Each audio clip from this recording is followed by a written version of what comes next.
ਸਤਨਾਮ ਸ੍ਰੀ ਵਾਹਿਗੁਰੂ ਸਾਹਿਬ ਜੀ।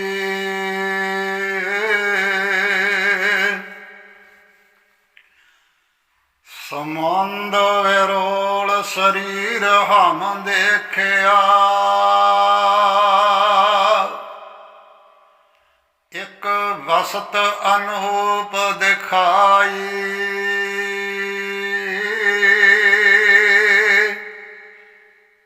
ਗੁਰ ਗੋਬਿੰਦ ਗੋਬਿੰਦ ਗੁਰੂ ਹੈ,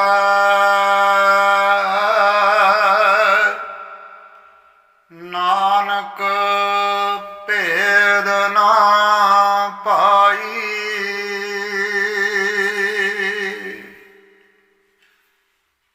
ਪਰਮ ਸਨਮਾਨਯੋਗ ਸਤ ਸੰਗੀ ਜਨੋ, ਸਾਰਿਆਂ ਨੂੰ ਗੁਰੂ ਬਖਸ਼ੀ ਫਤਿਹ ਪ੍ਰਵਾਨ ਹੋਵੇ ਜੀ।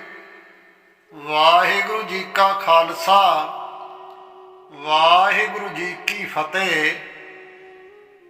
ਸਤ ਸੰਗੀ ਜਨੋ, ਰਾਜਾ ਫਤਿਹ ਚੰਦ ਮੈਣੀ ਪਟਨੇ ਦਾ ਵਾਸੀ ਸੀ ਅਤੇ ਇਸ ਦੀ ਰਾਣੀ ਦਾ ਨਾਂ ਸੀ ਵਸੁੰਧਰਾ। ਮੈਣੀ ਇਹਨਾਂ ਦਾ ਗੋਤ ਸੀ, ਜਿਸ ਕਰਕੇ ਇਸ ਨੂੰ ਰਾਣੀ ਮੈਣੀ ਦੇ ਨਾਂ ਨਾਲ ਵੀ ਜਾਣਿਆ ਜਾਂਦਾ ਹੈ। ਇਸ ਦੇ ਕੋਲ ਧਨ ਦੌਲਤ ਜ਼ਮੀਨ ਜਾਇਦਾਦ ਬਹੁਤ ਸੀ, ਪਰ ਔਲਾਦ ਨਹੀਂ ਸੀ। ਬੜੇ ਯਤਨ ਕੀਤੇ ਪਰ ਸਫਲ ਨਾ ਹੋਏ। ਇੱਕ ਦਿਨ ਰਾਜੇ ਰਾਣੀ ਨੇ ਪੰਡਤ ਸ਼ਿਵਦੱਤ ਜੀ ਨੂੰ ਬੇਨਤੀ ਕੀਤੀ ਕਿ ਤੁਸੀਂ ਰੱਬ ਦੇ ਪਿਆਰੇ ਹੋ, ਸਾਡੇ ਲਈ ਰੱਬ ਦੇ ਘਰ 'ਚ ਬੇਨਤੀ ਕਰੋ। ਪੰਡਤ ਸ਼ਿਵਦੱਤ ਜੀ ਕਹਿੰਦੇ, ਪਰਮਾਤਮਾ ਤਾਂ ਆਪ ਬਾਲਾ ਪ੍ਰੀਤਮ ਦੇ ਰੂਪ 'ਚ ਪਟਨੇ ਦੀਆਂ ਗਲੀਆਂ 'ਚ ਖੇਡਦਾ ਫਿਰਦਾ ਹੈ। ਰਾਣੀ ਮੈਣੀ ਕਹਿੰਦੀ, ਕੌਣ ਹੈ, ਕਿੱਥੇ ਹੈ ਉਹ? ਸ਼ਿਵਦੱਤ ਜੀ ਨੇ ਕਿਹਾ, ਉਹ ਬਾਲਾ ਪ੍ਰੀਤਮ ਹੈ, ਤੁਸੀਂ ਉਸ ਦੀ ਯਾਦ ਵਿੱਚ ਬੈਠਿਆ ਕਰੋ, ਉਹ ਤੁਹਾਨੂੰ ਆਪ ਦਰਸ਼ਨ ਦੇਣਗੇ, ਫਿਰ ਪਤਾ ਲੱਗੂ ਉਹ ਕੌਣ ਨੇ। ਸਤ ਸੰਗੀ ਜਨੋ, ਰਾਜਾ ਫਤਿਹ ਚੰਦ ਤੇ ਰਾਣੀ ਮੈਣੀ ਦੋਵੇਂ ਘਰ ਆ ਗਏ। ਸ਼ਿਵਦੱਤ ਦੇ ਕਹੇ ਅਨੁਸਾਰ ਬਾਲਾ ਪ੍ਰੀਤਮ ਨੂੰ ਯਾਦ ਕਰਨ ਲੱਗੇ। ਰੋਜ਼ ਉਹਨਾਂ ਦੀ ਯਾਦ ਵਿੱਚ ਜੁੜਦੇ। ਇੱਕ ਦਿਨ ਖੇਡਦਿਆਂ ਖੇਡਦਿਆਂ ਚੋਜੀ ਪ੍ਰੀਤਮ ਰਾਣੀ ਦੇ ਮਹਿਲਾਂ ਵਿੱਚ ਚਲੇ ਗਏ। ਰਾਣੀ ਵਸੁੰਧਰਾ ਬਾਲਾ ਪ੍ਰੀਤਮ ਦੀ ਯਾਦ ਵਿੱਚ ਬੈਠੀ ਸੀ। ਚੋਜੀ ਪ੍ਰੀਤਮ ਹੌਲੀ ਹੌਲੀ ਚੱਲਦੇ ਚੱਲਦੇ ਰਾਣੀ ਵਸੁੰਧਰਾ ਦੀ ਗੋਦ ਵਿੱਚ ਜਾ ਬੈਠੇ ਤੇ ਆਖਿਆ, ਮਾਂ। ਸਤ ਸੰਗੀ ਜਨੋ, ਮਾਂ ਸ਼ਬਦ ਰਾਣੀ ਨੇ ਪਹਿਲੀ ਵਾਰ ਸੁਣਿਆ ਸੀ। ਕੰਨਾਂ ਨੂੰ ਯਕੀਨ ਨਾ ਆਵੇ, ਹੈ ਮੈਨੂੰ ਮਾਂ ਕਿਹਾ ਹੈ। ਰਾਣੀ ਦੇ ਕੰਨ ਤਰਸੇ ਪਏ ਸਨ ਇਹ ਸ਼ਬਦ ਸੁਣਨ ਨੂੰ ਕਿ ਕੋਈ ਮੈਨੂੰ ਵੀ ਕਹੇ ਮਾਂ। ਚੋਜੀ ਪ੍ਰੀਤਮ ਨੇ ਫਿਰ ਆਖਿਆ, ਮਾਂ। ਆਖੋ ਸਤਨਾਮ ਸ੍ਰੀ ਵਾਹਿਗੁਰੂ। ਸਤ ਸੰਗੀ ਜਨੋ, ਰਾਣੀ ਅੱਖਾਂ ਬੰਦ ਕਰਕੇ ਬੈਠੀ ਸੀ। ਮਾਂ ਸ਼ਬਦ ਸੁਣ ਕੇ ਅੱਖਾਂ ਖੁੱਲੀਆਂ ਤਾਂ ਕੀ ਵੇਖਦੀ ਹੈ ਕਿ ਜਿਸ ਬਾਲਾ ਪ੍ਰੀਤਮ ਨੂੰ ਉਹ ਯਾਦ ਕਰਦੀ ਸੀ, ਉਹ ਤਾਂ ਗੋਦ ਵਿੱਚ ਬੈਠਾ ਹੈ। ਉਹੀ ਮਾਂ ਮਾਂ ਪੁਕਾਰ ਰਿਹਾ ਹੈ। ਕੁਝ ਪਲ ਤਾਂ ਰਾਣੀ ਨੂੰ ਸਮਝ ਹੀ ਨਾ ਆਈ ਕਿ ਮੈਂ ਕੀ ਕਰਾਂ। ਫਿਰ ਦਾਸੀ ਨੂੰ ਆਵਾਜ਼ ਮਾਰੀ ਤੇ ਆਖਿਆ, ਛੇਤੀ ਨਾਲ ਖਾਣਾ ਤਿਆਰ ਕਰੋ। ਮਿੱਠੀ ਆਵਾਜ਼ ਵਿੱਚ ਚੋਜੀ ਪ੍ਰੀਤਮ ਬੋਲੇ, ਮਾਂ ਕੁਝ ਹੋਰ ਨਹੀਂ ਖਾਣਾ, ਮੈਂ ਕੁਝ ਹੋਰ ਨਹੀਂ ਖਾਣਾ, ਜੋ ਅੰਦਰ ਤਲੇ ਹੋਏ ਛੋਲੇ ਪੂੜੀਆਂ ਪਏ ਆ ਉਹੀ ਖਾਣੇ ਆ। ਆਖੋ ਸਤਨਾਮ ਸ੍ਰੀ ਵਾਹਿਗੁਰੂ। ਹੁਣ ਰਾਣੀ ਬੜੀ ਹੈਰਾਨ ਕਿ ਇਹਨਾਂ ਨੂੰ ਕਿਵੇਂ ਪਤਾ ਲੱਗਾ, ਪਰ ਫਿਰ ਮਾਂ ਵਾਲੀ ਮਮਤਾ ਜਾਗੀ, ਸੋਚਾਂ ਭੁੱਲੀਆਂ। ਉਸੇ ਵੇਲੇ ਛੋਲੇ ਪੂੜੀਆਂ ਆਪ ਲਿਆਂਦੇ, ਬਾਲ ਗੋਬਿੰਦ ਜੀ ਨੂੰ ਤੇ ਨਾਲ ਦੀ ਸਾਰੀ ਬਾਲ ਸੈਨਾ ਨੂੰ ਛਕਾਏ।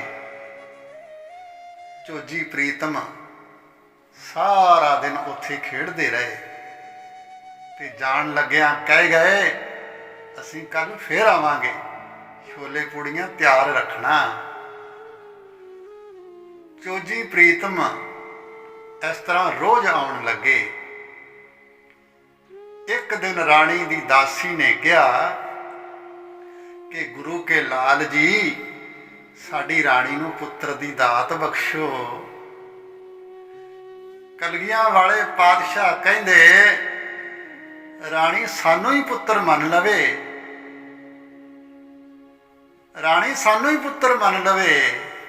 ਆਖੋ ਸਤਨਾਮ ਸ੍ਰੀ ਵਾਹਿਗੁਰੂ। ਫਿਰ ਦਾਸੀ ਕਹਿੰਦੀ, ਤੁਸੀਂ ਤਾਂ ਮਾਂ ਗੁਜਰੀ ਦੇ ਲਾਲ ਹੋ, ਇੱਕ ਪੁੱਤ ਤੇ ਦੋ ਮਾਵਾਂ ਕਿਵੇਂ ਹੋ ਸਕਦੀਆਂ। ਕਲਗੀਧਰ ਪਾਤਸ਼ਾਹ ਕਹਿੰਦੇ, ਜਿਵੇਂ ਦੋ ਅੱਖਾਂ 'ਚ ਇੱਕੋ ਜੋਤ। ਦਾਸੀ ਨੇ ਸਾਰੀ ਗੱਲਬਾਤ ਰਾਣੀ ਨੂੰ ਜਾ ਦੱਸੀ। ਰਾਣੀ ਦਾ ਹਿਰਦਾ ਇੰਨਾ ਮਮਤਾ ਨਾਲ ਭਰਿਆ ਕਿ ਅੱਖਾਂ ਰਾਹੀਂ ਉਛਲ ਪਿਆ, ਅੱਖਾਂ 'ਚੋਂ ਹੰਝੂ ਵਗਣ ਲੱਗ ਪਏ। ਰਾਣੀ ਨੇ ਫੇਰ ਕਦੇ ਪੁੱਤ ਦੀ ਇੱਛਾ ਨਹੀਂ ਕੀਤੀ। ਰੋਜ਼ ਗੁਰੂ ਸਾਹਿਬ ਨੇ ਮਹਿਲਾਂ ਦੇ ਵਿੱਚ ਖੇਡਣਾ, ਛੋਲੇ ਪੂੜੀਆਂ ਛਕਣੇ ਛਕਾਉਣੇ, ਹਨੇਰੇ ਹੋਏ ਵਾਪਸ ਜਾਣਾ। ਇਸ ਕਰਕੇ ਰਹਿਰਾਸ ਸਾਹਿਬ ਦਾ ਪਾਠ ਵੀ ਸੰਧਿਆ ਵੇਲੇ ਤੋਂ ਕੁਝ ਸਮਾਂ ਲੇਟ ਹੋ ਜਾਂਦਾ। ਸਤ ਸੰਗੀ ਜਨੋ, ਹੁਣ ਵੀ ਤਖਤ ਪਟਨਾ ਸਾਹਿਬ ਵਿਖੇ ਰਹਿਰਾਸ ਸਾਹਿਬ ਦਾ ਪਾਠ ਸੰਧਿਆ ਤੋਂ ਕੁਝ ਸਮਾਂ ਲੇਟ ਹੀ ਸ਼ੁਰੂ ਹੁੰਦਾ ਹੈ। ਆਖੋ ਸਤਨਾਮ ਸ੍ਰੀ ਵਾਹਿਗੁਰੂ। ਦਸ਼ਮੇਸ਼ ਪਿਤਾ ਜਦੋਂ ਪਟਨੇ ਤੋਂ ਅਨੰਦਪੁਰ ਸਾਹਿਬ ਵੱਲ ਨੂੰ ਚੱਲਣ ਲੱਗੇ ਤਾਂ ਰਾਣੀ ਨੇ ਬੇਨਤੀ ਕੀਤੀ, ਲਾਲ ਜੀ ਹੁਣ ਮੈਂ ਕੀ ਕਰਾਂਗੀ, ਹੁਣ ਮੈਂ ਕੀ ਕਰਾਂਗੀ ਤੁਹਾਡੇ ਬਿਨਾਂ। ਸੱਚੇ ਪਾਤਸ਼ਾਹ ਕਹਿੰਦੇ, ਮਾਂ ਜੀ ਤੁਸੀਂ ਰੋਜ਼ ਦੀ ਤਰ੍ਹਾਂ ਛੋਲੇ ਪੂੜੀਆਂ ਬਣਾ ਕੇ ਮੇਰੇ ਸਾਥੀਆਂ ਨੂੰ ਛਕਾਉਣੇ ਆ, ਉਹਨਾਂ ਚੋਂ ਹੀ ਤੁਹਾਨੂੰ ਮੇਰੇ ਦਰਸ਼ਨ ਹੋ ਜਾਇਆ ਕਰਨਗੇ। ਰਾਜੇ ਰਾਣੀ ਨੇ ਮਿਲ ਕੇ ਰੋਜ਼ ਛੋਲੇ ਪੂੜੀਆਂ ਛਕਾਉਣੇ। ਉਹਨਾਂ ਆਪਣੇ ਘਰ ਨੂੰ ਹੀ ਗੁਰੂ ਘਰ ਬਣਾ ਦਿੱਤਾ। ਸਤ ਸੰਗੀ ਜਨੋ, ਉੱਥੇ ਗੁਰਦੁਆਰਾ ਬਾਲ ਲੀਲਾ ਮੈਣੀ ਸੰਗਤ ਬਣਿਆ ਹੋਇਆ ਹੈ ਤੇ ਅੱਜ ਵੀ ਛੋਲੇ ਪੂੜੀਆਂ ਦਾ ਲੰਗਰ ਉੱਥੇ ਚੱਲਦਾ ਹੈ। ਇੱਕ ਵਾਰ ਇੱਥੇ ਹੀ ਦਸ਼ਮੇਸ਼ ਪਿਤਾ ਜੀ ਨੇ ਦਾਤਣ ਕਰਦਿਆ ਹੋਇਆ ਦਾਤਣ ਕਰਕੇ ਜ਼ਮੀਨ ਤੇ ਗੱਡ ਦਿੱਤੀ ਸੀ, ਜੋ ਸਮੇਂ ਦੇ ਨਾਲ ਹਰੀ ਹੋ ਗਈ ਤੇ ਉਹ ਕਰਾਉਂਦੇ ਦਾ ਰੁੱਖ ਬਣ ਗਈ। ਗਿਆਨੀ ਗਿਆਨ ਸਿੰਘ ਜੀ ਲਿਖਦੇ ਹਨ ਕਿ ਹੋਰ ਕਿਤੇ ਕਰਾਉਂਦਾ 12 ਮਹੀਨੇ ਫਲ ਨਹੀਂ ਦਿੰਦਾ, ਪਰ ਇਹ ਬੂਟਾ 12 ਮਹੀਨੇ ਪੂਰਾ ਸਾਲ ਫਲ ਦਿੰਦਾ ਹੈ। ਆਖੋ ਸਤਨਾਮ ਸ੍ਰੀ ਵਾਹਿਗੁਰੂ। ਹੋਈਆਂ ਭੁੱਲਾਂ ਦੀ ਮਾਫੀ। ਜੇ ਸਾਖੀ ਚੰਗੀ ਲੱਗੀ ਤਾਂ ਅੱਗੇ ਸ਼ੇਅਰ ਕਰ ਦਿਓ, ਤੇ ਜੇ ਚੈਨਲ ਸਬਸਕ੍ਰਾਈਬ ਨਹੀਂ ਕੀਤਾ ਤਾਂ ਹੁਣ ਕਰ ਲਓ ਜੀ। ਨਾਲ ਹੀ ਘੰਟੀ ਵਾਲਾ ਬਟਨ ਦਬਾ ਦਿਓ ਤਾਂ ਕਿ ਹਰ ਵੀਡੀਓ ਦਾ ਨੋਟੀਫਿਕੇਸ਼ਨ ਪਹਿਲਾਂ ਤੁਹਾਡੇ ਕੋਲ ਪਹੁੰਚੇ। ਵਾਹਿਗੁਰੂ ਜੀ ਕਾ ਖਾਲਸਾ, ਵਾਹਿਗੁਰੂ ਜੀ ਕੀ ਫਤਿਹ।